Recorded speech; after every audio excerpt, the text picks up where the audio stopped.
We finally ran into Brian Greer here at the Nichols booth here at the PRI show. And Brian, you were one of our guests on the Wally Bell show about 3 or 4 years ago. It was a big radio internet show we did, and you told us all about your hopes and dreams of building a new nostalgia car that had to do with your father, Cheryl Greer, the late great Cheryl Greer. Tell us how we're doing, and also tell us why you got to be at the PRI show for all this. Well, I mean, progress is very slow, and the reason being is the one thing in this family that never changed, Greg, is the poorest guy out there playing with funny cars got more money than we got. So, but we're accumulating parts and pieces, and we're getting there. We've got the body getting closer to being ready to paint. I'd like to say that we'll have it out next year, but I really can't say for sure. One thing Dad told me is speed costs money, how fast you want to go, and being as poor as I am, it's kind of hard to do. But he did it, so I think that I can do it too, and I know we will. The thing is, it's a promise that I made to him. He made me promise him 2 things before he passed away. He said, he said, number one, he said, don't let people forget about me. And I said, well, Dad, I really don't think you need me to do that, but okay. And I feel like we've accomplished that. We've gotten a lot of publicity thanks to people like you and the magazines and stuff that stepped up in the interviews that we've done. But he said, number 2, he said, just finish what we started, make that chain lightning car go down the track again. So that's what I intend to do. I've already filed bankruptcy, so it can't get much worse.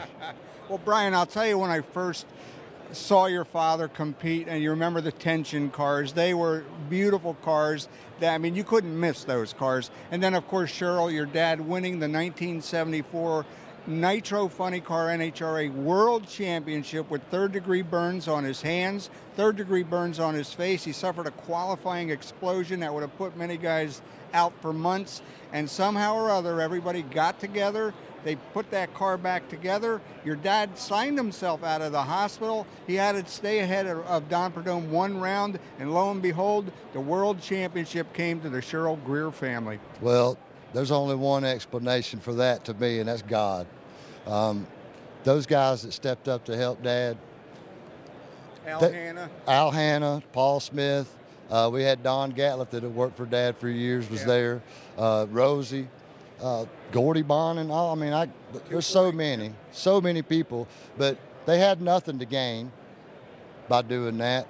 So I have to believe that God put it on their hearts to help him. He was a long way from home, and it wouldn't have happened without them. And to me, it's probably one of the greatest racing stories there ever was, whether you like racing or not. It inspires anybody. It's a true, the little guy done good. Little guy done good. And I just want to tell everybody that Brian's going to be at the PRI show until Saturday. The car will be here that we talked about in our other interview. Stop by, say hello, and just follow Brian as he builds this new funny car. And Brian, how about the PRI show? Just a word on that. It's pretty big, isn't it? I'm going to tell you, this is the most phenomenal racing event there is on the East Coast. I've never made it to the left coast to go to the SEMA show, but if you're into racing, this is where you want to be. Any kind of racing, anything for it, it's right here. And you can start right here at the Nichols booth. Come by and see my brother Van Greer. All these guys are great.